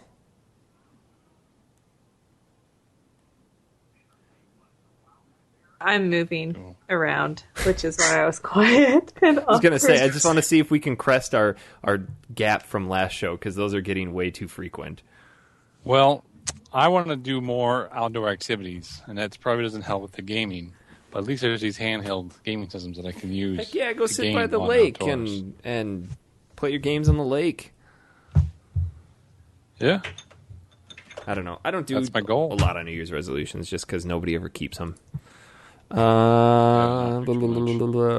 Nick Stevens writes in, "Hey guys, this email is in response to Eric with his question about kids and gaming. We had our first kid back in 2009, and I really thought my gaming life was over. Many friends and family told me how I would have no time or desire for gaming once kids were in my life. I think it really come down to being creative with your time. I would agree with Eric that handheld gaming is a bit more convenient with kids. I remember rocking both of my boys to sleep with a GBA or 3DS in my hand. Still, to this day, I have to lay down on the floor when my 4-year-old falls asleep. This is a great time to play some games like Zelda: Link Between Worlds.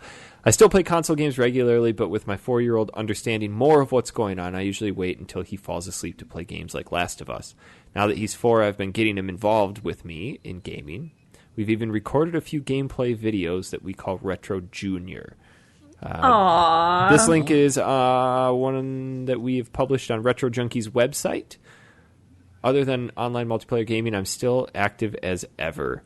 That's what I feel is going to die off the most, is like online multiplayer, because that you do have to be dedicated to it. And kind of the beauty of these, like the 3DS and the Vita, is that they have that instant pause mode where you can just hit the power, not power, but you can hit the suspend button, and it's just great. If I don't come back to this for 3 days, I'll be right here. Good luck with the new edition, Eric. Having kids is one of the best parts of life. I wouldn't trade it for anything. Have a Merry Christmas. Your faithful fan, Nick Stevens. Oh, thanks, Nick. Next email comes from Nick Semmer. Semmer? Hey, Factory Seal crew. Love the show and also the discussion of personal life. It adds an intimate touch to the cast, apart from the business side. My last email was cut from being read due to the length, which is totally understandable, so I'll summarize my message and try to keep things short by asking a question. What was a memorable retro game from your childhood that you did not play until adulthood? That's a good question. That is good. I would say, this is going to sound dumb, but Final Fantasy III for sure, because I was fully aware of that game as a child. I wanted it, but I never got it, and I didn't play it until last summer.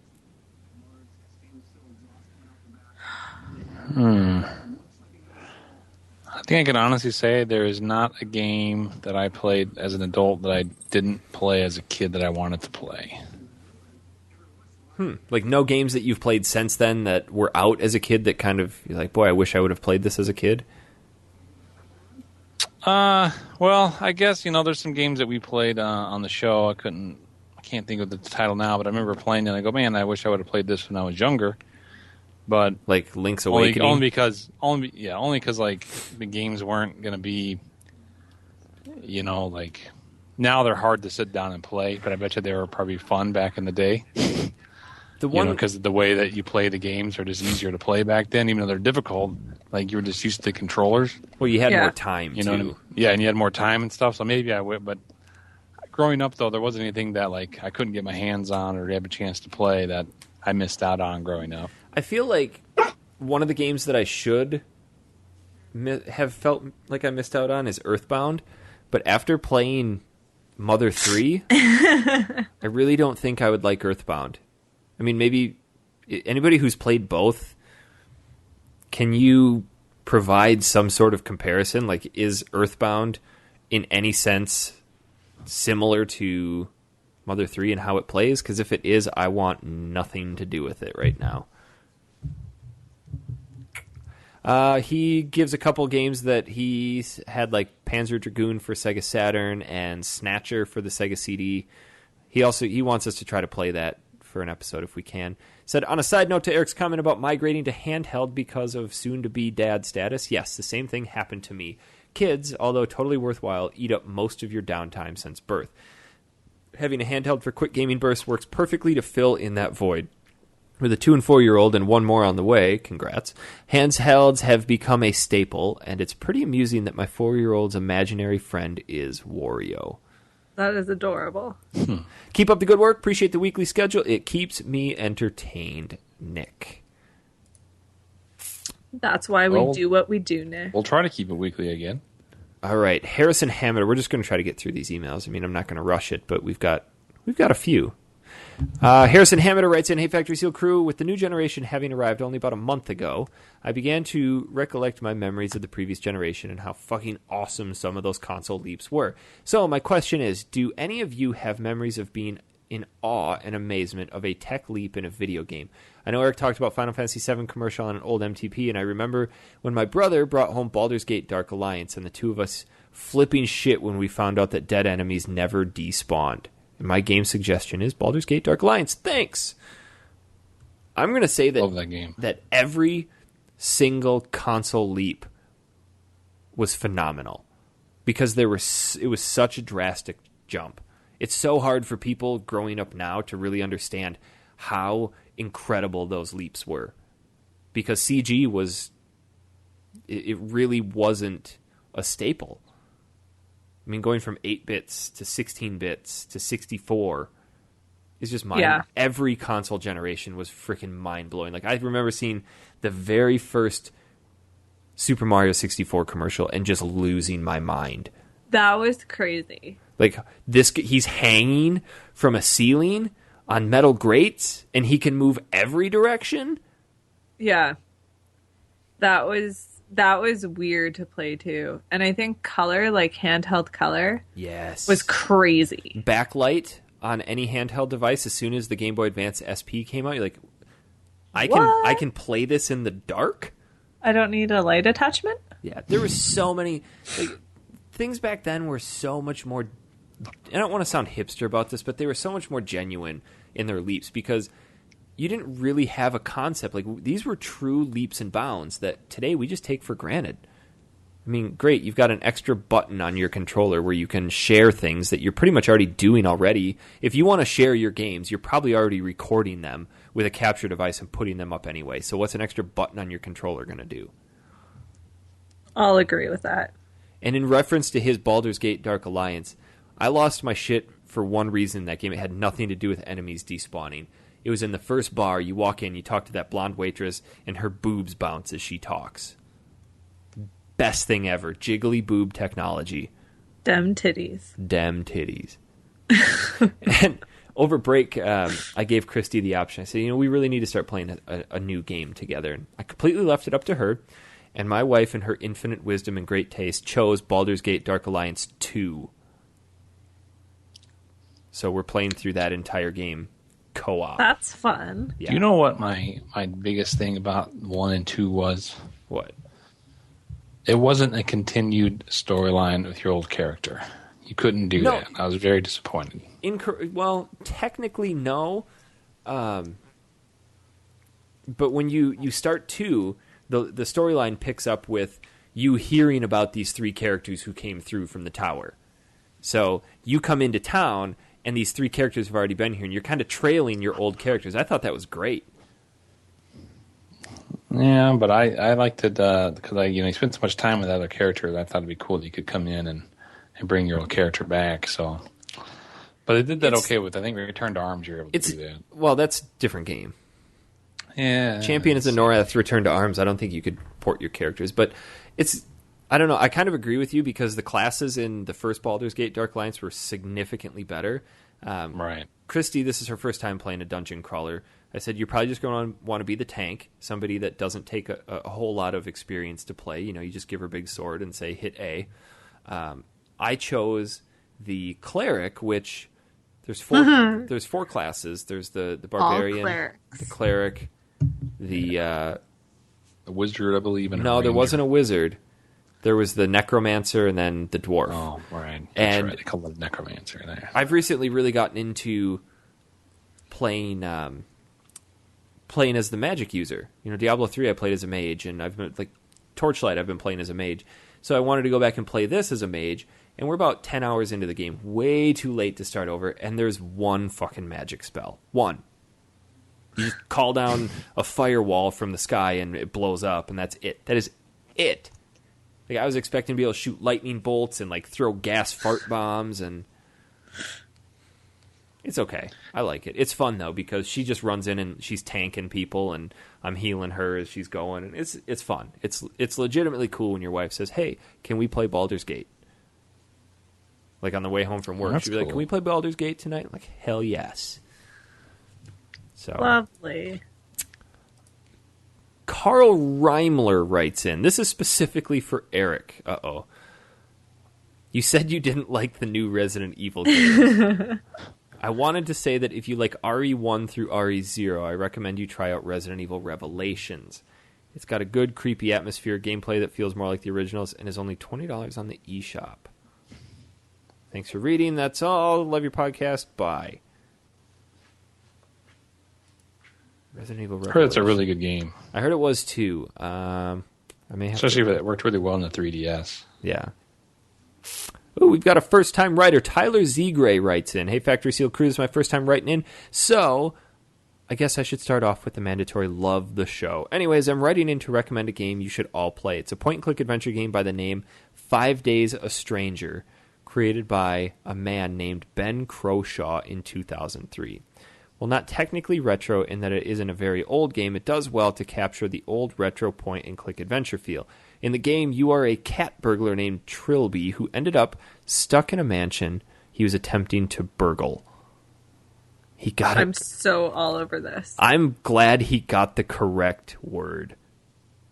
Burgle. The game revolves around you and few others trying to escape the mansion, while people are slowly diapering. I think he meant dying. Disappearing. Oh, disappearing, but it came out diapering. That's It's a free download, even better. Just Google or 5 Days a Stranger. It's part of a series of 4 similar games named the Zao Mythos. Anyways, thanks for reading. Hopefully you play in the game and keep being awesome. I'm so playing that. That sounds so put that on the list. It's 2003. It's old enough for me. Hey, O Factory. That's this. What she said. Ha! Just sorry, it just came out. God. I couldn't help it. I've got some bad ones, but I'm not going to say them because I don't want them. I don't want them forever emblazoned upon record. Grady Trexler writes in, "Hey, O Factory Sealed, it's me, your little 12-year-old buddy that hasn't emailed in a month. I was busy, sorry. Anyway, I got a Game Boy Advance." After I made that comment, that's probably what year he's born in. Probably. Anyway, I got a Game Boy Advance and had been playing it nonstop since I got it. My good friend Chris gave me 3 games: Yoshi's Island, Pokemon Fire Red, and Pokemon Mystery Dungeon Red Rescue Team. I was going to recommend playing all three until I remembered someone hating on Pokemon Yellow. Who? Assholes. Who hated You all. Dicks. So I'd be happy if you all played Yoshi's Island. One word of advice, World 3 is really bad, but the rest of the game isn't. Just power through it. I love Yoshi's Island. I will absolutely play Yoshi's Island. That game is something else. I did not like the DS version, though. The Yoshi's Island DS. But I will play Yoshi's Island. I'm good for that, too. Okay. We're almost done. X and X Toes X writes in. Still don't know what this person's name is. Santos. Oh, that's right. Santos. Hello, Factory Sealed. This is Santos. Oh my god. I didn't even read the first line. Apparently. Glad to know Factory Sealed is back on a weekly basis with new members. Since the hiatus, I got all caught up now and hope Jess enjoyed Florida. If not, I apologize as a native Floridian. My question is for both Eric and Aaron about the decline of the video game industry. Maybe Jess might have an answer too. So my question is, due to all the hype behind every game we see each season, do you think we as humans corrupt our own emotions through that hype? Holy crap.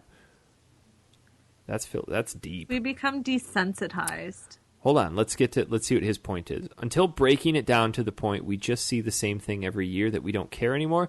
I mean, I am guessing you guys were younger. Hold on. When you guys were younger, you never felt that hype that NES or even the PlayStation gave off.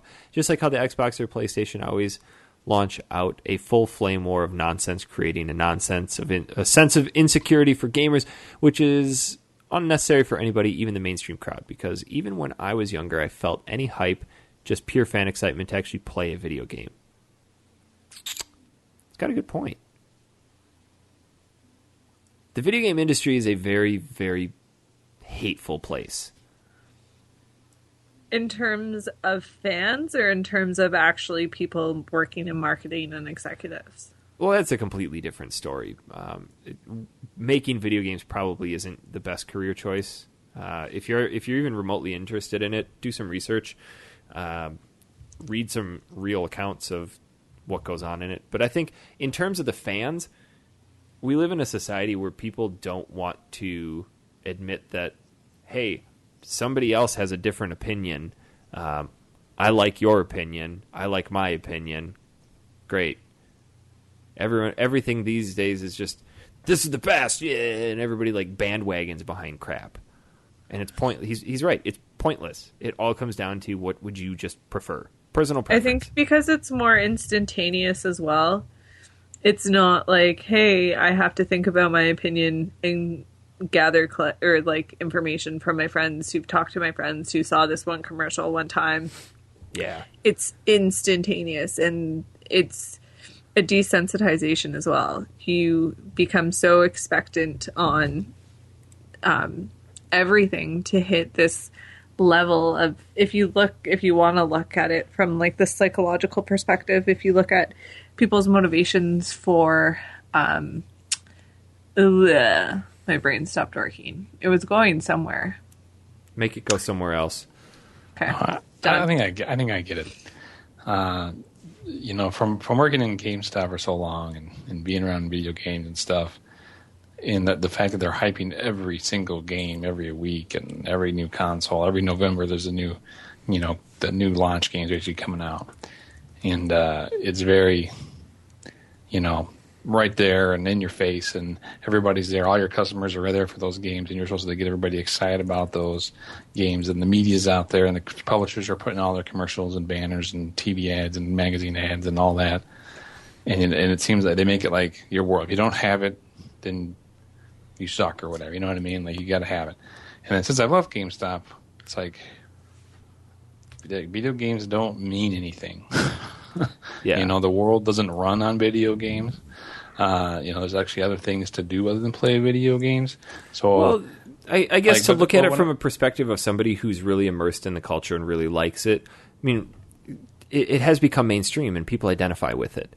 I mean, right, for God's sakes, look at us. We run a weekly show based on video games. Obviously, games are important to us, but yes. for like Jess was saying, I was thinking about back when I was in college, and the internet was, I don't want to say it was new because it was pretty out there, but like gaming news on the internet was still kind of in its infancy. And this new guy on the scene, or not new guy, but this new game called Fable with Peter Molyneux, hyping it to high heaven. We all fell victim to it because for me that was the first real game that I can remember having exceptional amounts of hype behind. So we all skipped class the day it came out, caught 2 buses to go down to the nearest GameStop, and we all bought it, and we got back to our hotel, or we got back to our dorm room, and just like, the fuck is this? Like, we had all played Morrowind, and the hype had gotten to, this is the next Morrowind. Like, you can go anywhere and do anything, and your actions influence things, and when you get hit with a sword, it's going to leave a scar, and acorns will fall off the trees when you hit them and grow new trees, and none of that shit happened. And like at that point, I was actually turned off from games for quite some time because of that. Like, it's like, what is this turned into that I don't know what I'm going to be getting? And it's even more so that way now because you have anybody can hop on the internet and write a blog. Anybody, and you have no idea if they're what their background is, if they're biased or if they're subjective to a certain thing. I mean, if you're reading something from Nintendo Power, obviously they're going to spin it so that Nintendo looks good. It's just, we hype things. And I think also you can find out information about a game without playing the game. Like, you can essentially have played it by looking at people's reviews and videos and everything like that. Well, you don't even have to play games anymore. You can just go on YouTube and watch somebody play from start to finish, which I don't understand, and avoid all the level grinding. Yeah, you get all the story, everything you need right there. Done. But see, that's the thing that I was talking about, Eric. Like because of the way they marketed things and the way that they hype things up and all that, growing up, when those new consoles launched, you're really excited. Oh my God, the new Super Nintendo, the new 64, like those were main big changes. You know what I mean? And so you wanted to get there and play it, and they weren't as common to get a hold of. The internet wasn't a big deal back then. It wasn't mainstream or anything. So you got the excitement from it. And then as things went on now, it became more and more deal. It became more of a parenting and babysitting tool over the last, 10, 15 years. Yep. So all these kids have to have it, and they're playing it, and they don't have any other outside activities. Now, I was thinking about this when this kind of got brought up, but this is going to, I apologize everybody that sounds morbid or brings up bad memories, but, you picture Columbine with a game like Doom. Yeah. And they blamed everything on Doom. Now, I've had some of these school shootings lately, but think about that time period of Doom, and then think about if those kids are playing Call of Duty today. Yeah. Like, Call of Duty's way worse than Well, they're Doom always is. going to try to peg crap like that on games. Right. It's like You know with what I mean? But the they're doing whole that, whole report Since the that was dawn of gaming. Well, the whole report that was released on the Sandy Hook shooting, apparently he had a game on his hard drive called School Shooting that was this really shitty made game that a couple of guys spent a week making, and it's just a hodgepodge of crap that barely works. And, for all we know, the guy played it for 10 seconds, but, games are not, if you're fucked up enough to go and shoot up a school, you're going to do it regardless of whether or not you've played a video game. Well, that's the thing. It comes down to mental illness. I mean, if he would have had a hard drive filled with My Little Pony crap, would they have blamed it on My Little Pony? No. It's just that it's an easy out. Truth. Right. But, that's what I was saying, that the society has been, desynthesized over time with everything. So, and that's what they want you to play, and that's what you play, and you can put your kid in front of it now for 8 hours a day. And that's one thing that Christy and I actually talk about quite a bit, because I play a lot of games. She and I enjoy playing games together. But we've talked about how we're going to deal with our children and video games. And to be honest, my kids, when they're super young, they're not going to play games. I don't want that to become all they think about and all they obsess about. Because you just walk into any school these days, and that's all that anybody says they do when they go home is play games. That's all I do. I mean, I want my kids to grow up with games, but kind of the way that I did. Like, I wasn't just given games as a babysitting tool. Moderation. Yeah, moderation is key. I mean, there was a huge study that was done. I kind of want to find the study so I can quote it exactly, but they said that kids really shouldn't be exposed to digital worlds until at least the age of 6. And then even that's within moderation. And then they went on to say, kind of give this breakdown of how you can start administering that. And they said that games like World of Warcraft, kids should not be allowed to play that until they're at least 16, because those parts of their brain to differentiate between fiction and reality are coupled with those parts that feed addiction. They get hooked on these worlds because they can't tell the difference between fiction and reality, and they just lose themselves in it. And you're missing all of these developmental windows for social skills. And it's just, I don't want my kids to be like that. I mean, I was brought up. In some ways, it's good too, though, because you can develop social skills online that are probably going to be more important than how we have social skills today. It's different. You have to teach them digital citizenship. Yeah. But again, in moderation. I mean, exactly. Obviously my kids are going to grow up playing games, but hell no, they're not going to, for Christmas, get a new Xbox with Call of Duty. No way. They are from Grandma. Yeah, and I'll play it.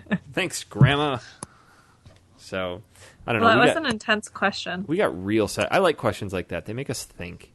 Ashton Morales writes in, "Hey, Factory Seal Gang, recently bought a 3DS. I was wondering if you had any recommendations of games worth playing on this system. I was also wondering what your opinions on the new season of Walking Dead game are so far. Thanks, Ashton."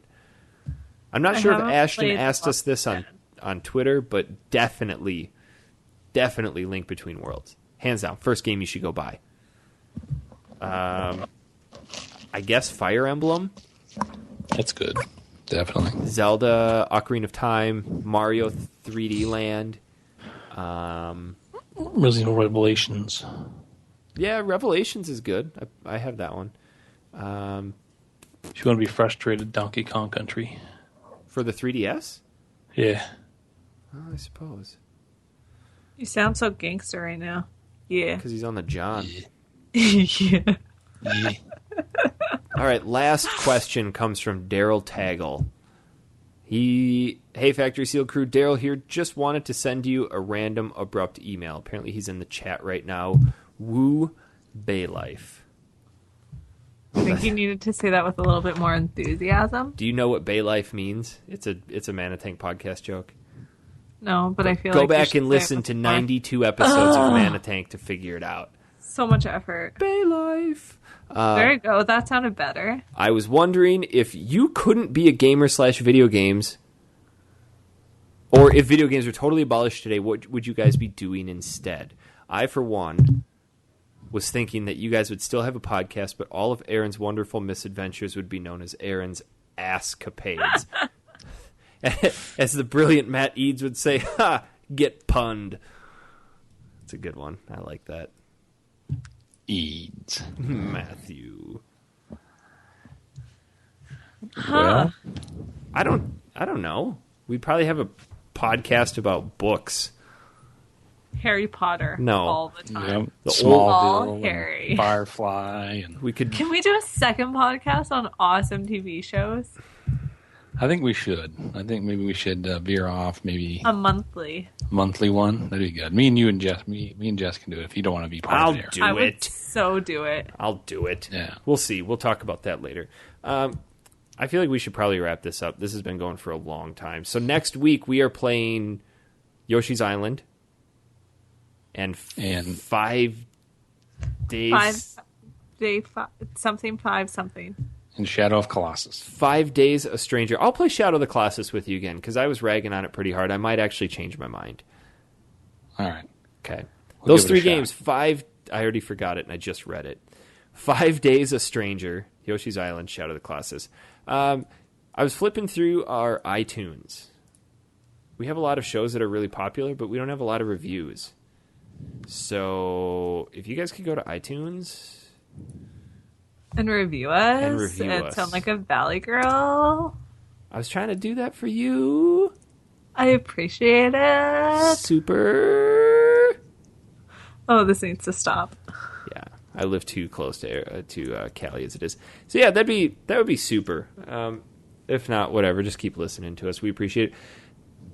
That is going to do it. We will be back next Wednesday, hopefully with Kevin, who apparently said he brought this up in the worst way possible. He sent me a message on Skype the other night and says, "Happy birthday, bro. I got something for you." I'm like, "Oh, really?" And he's like, "Yeah, it's big and it's black."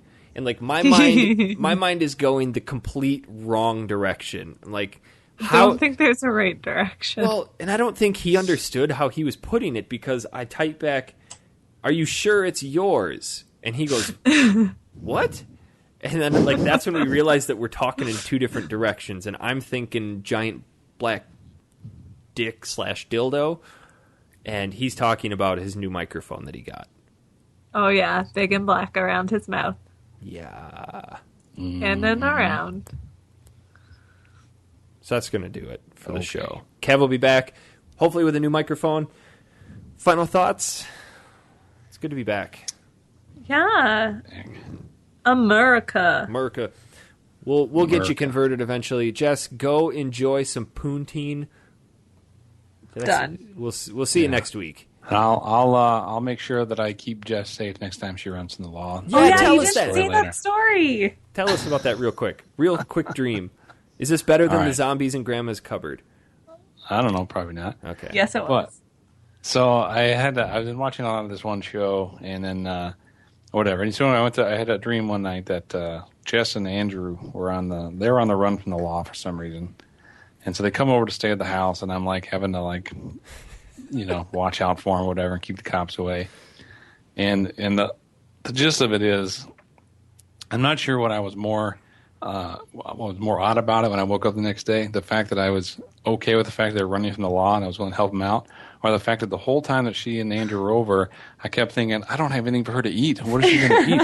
Everything I have has gluten or peanuts or cheese or dairy. And If the law doesn't catch up with you, this gluten will. It's my favorite part. Damn you, Brad.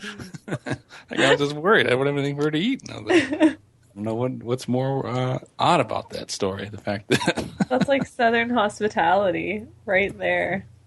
I don't care that the FBI could kick in the door at any minute and gun us all down. I gotta get you something to eat. That's how Aaron sounds in my head. All right, guys. Yeah. We will see you all next week. Yoshi's Island 5-something days to someone. And the hell was the last one? Oh, Ico of Shadow Colossus. Ico of the Colossus.